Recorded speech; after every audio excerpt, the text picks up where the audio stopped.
So today's module is primarily on data analysis, and we will touch, the different requirements and how do you conduct data analysis.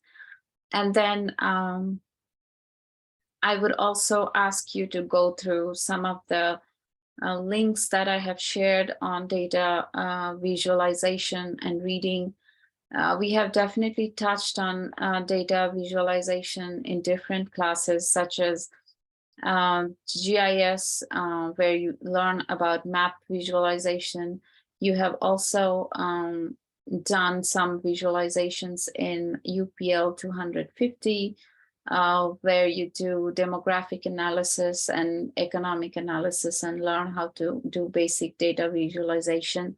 So, and then in this class, you will be also doing or focusing on some visualization, which I will be talking about in this particular lecture, and also give you a multiple example through links and different readings.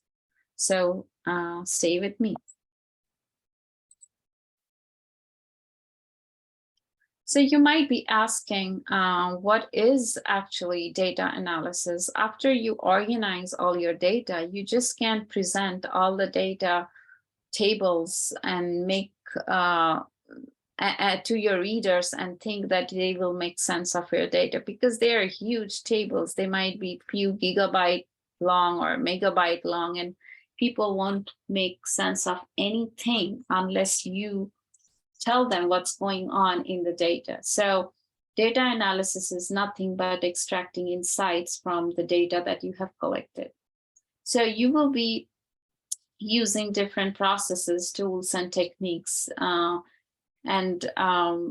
management, including the collection, organization, and storage of data included, to analyze and extract insight from the data. So you have two types of analysis, essentially: the descriptive analysis and predictive analysis. By descriptive analysis, we mean using historical and current data from different sources to describe the present state or any specific state in history.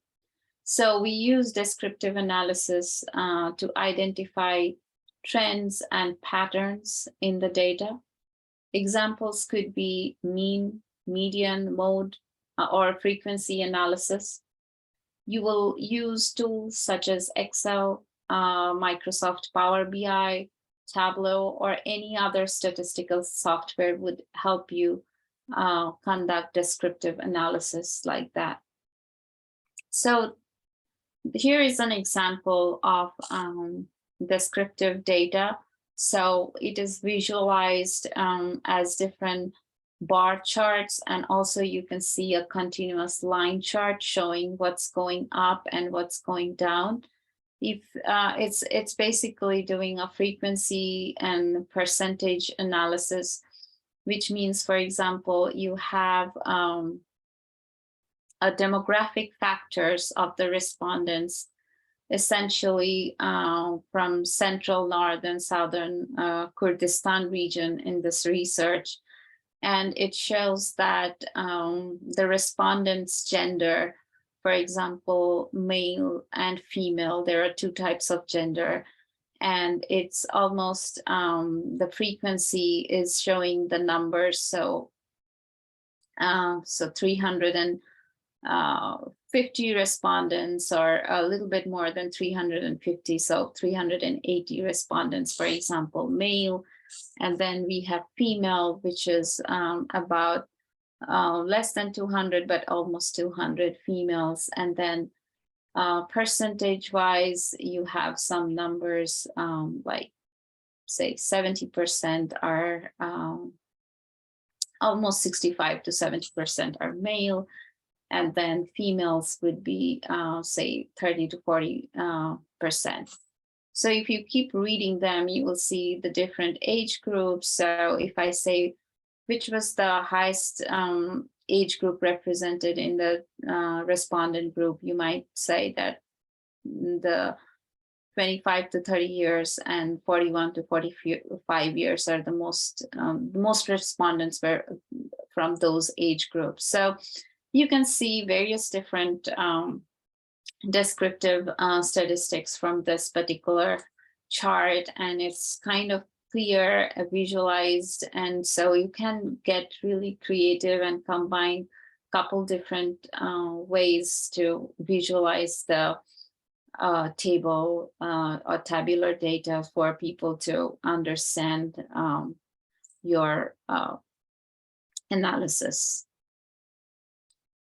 You can also conduct predictive analysis. So predictive analysis is a little bit less straightforward than descriptive analysis. So in descriptive analysis, you are, doing, the highest number of frequency or something like mean, average, or something like that. But in predictive analysis, you are doing more complex calculation using statistical model, forecasting, or using some more advanced machine learning model to predict about the future outcome of something. So it can be either you are predicting future income of a particular group of people, or you can be predicting the stock value. It can be predicting any type of things such as performance in school, so students' performance, etc. So you are using more advanced analytics here. So you are using regression model, factor analysis, or any kind of cluster analysis to make these kind of prediction. So the different tools that you will be using will be including advanced statistical softwares such as SPSS data or and Python packages. Some of these statistical softwares are like SPSS is given to you from school. Access is given to you from school. Most of the R and Python packages for regression analysis or factor analysis is free. So if you are really looking into those advanced predictions, you can find multiple resources online, and I can also give you some resources, and some of these resources are also added on your Blackboard. This is an example of a predictive analysis. It's basically measuring academic performance of the school. The analysis is done in the Stata software. So you can definitely see the number of observations, which means the number of data data points that are there. So 313 meaning 313 students from a school has been or a school district has been studied, and you can see like R squared value, adjusted R square. I will not go too much in depth into explaining what a linear regression is, because I'm sure you know what it is from your research methods course. So as you can see, that average performance is the dependent variable here, and it is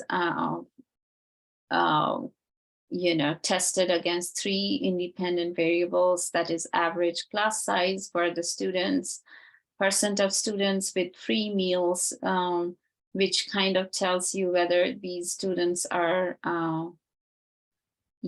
poor or they are coming from affluent families, and then percentage of teachers with full credential. And we could see from the p-values that the financial status or condition of the family of which the student belong is kind of a very significant predictor of their academic performance.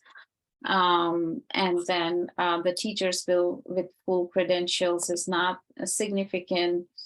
And this is still like the average class size might have some significance, but still it's higher than 0.05. So I think it's more important to say that among these 3, and the percentage of students with free meal, which is kind of indicating the economic status of the students, is the kind of key predictor for academic performance, given the average class size and the percent of teachers with full credentials are controlled for, meaning that controlling for these two variables, we find that the percent of students with free meals is kind of a variable that is a strong predictor for academic performance, which also means that there could be still room for other variables to go into this classification, but this is just limited to these three variables right now. So this is just an example of a regression model, and you can check other research paper that's been uploaded to learn more about predictive modeling. And I have also attached resources to learn more about predictive modeling. And if you feel that that's one of the way you want to analyze your data, you should plan ahead and do it. Then you have other ways to analyze your data depending on your data type. As we have discussed in the previous lectures, that there are two different types of data. One is quantitative, another is qualitative. So when you are doing a qualitative data analysis, you are primarily dealing with non-numerical and unstructured data, which is a little bit trickier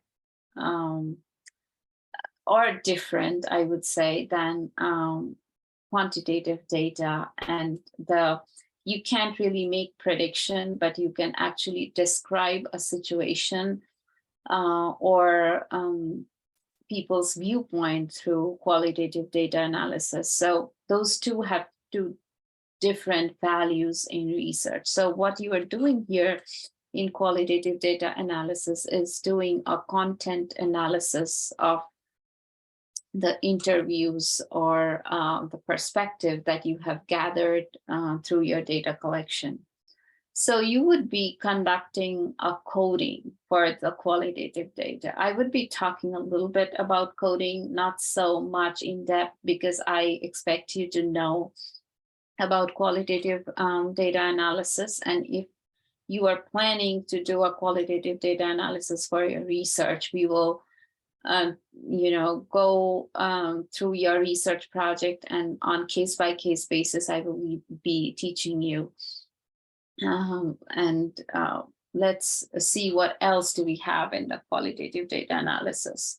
So we are actually coding to get some insights from this qualitative data, and then we are going to report the insight from the analysis.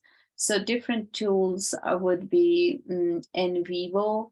Then RQDA is a library of R that can be used for qualitative analysis, and it's free, open source, while NVivo is not an open source data. So if you need NVivo, you might have to use a free version or a basic student version, which we will go through if you need it.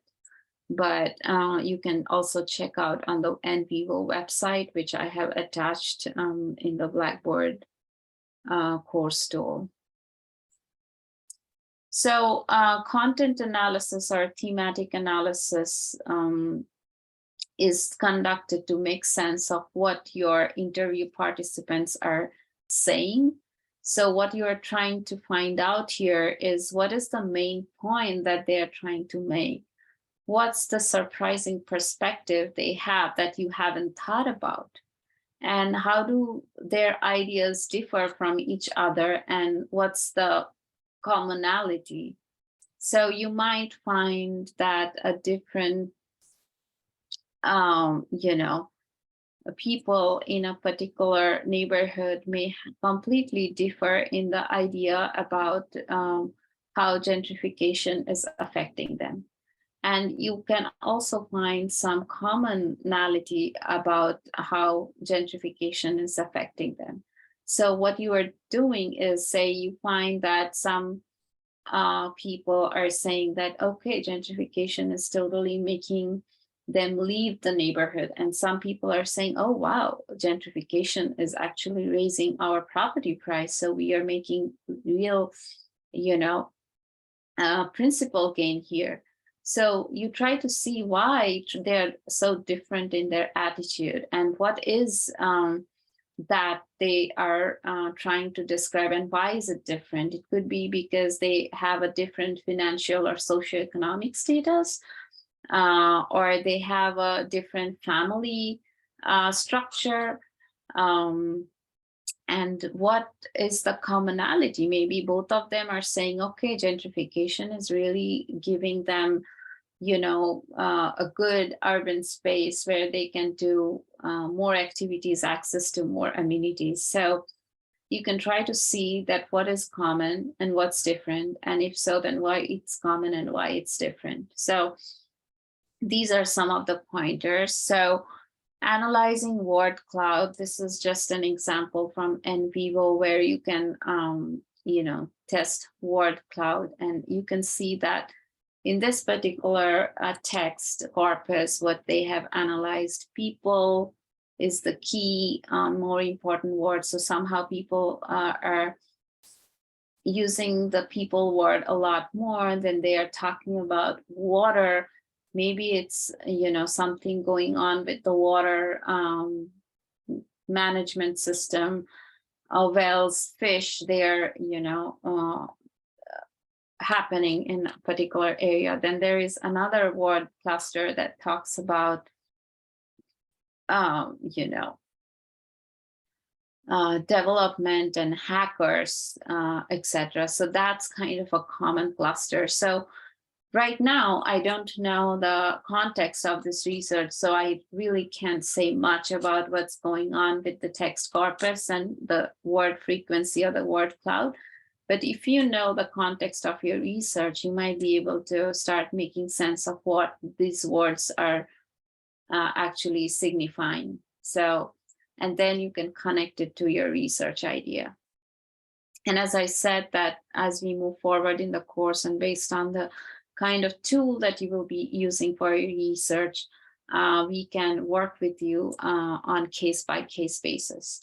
So thank you so much for listening to this lecture. And in the next, session, we would start the module 4, where you would be, learning about how to plan your research draft, organize your argument based on your findings from the data. So let's look forward to our next class. And meanwhile, you can focus on finishing your assignments for data analysis in your research. It's in the assignments folder, and let me know if you have any questions on the discussion board.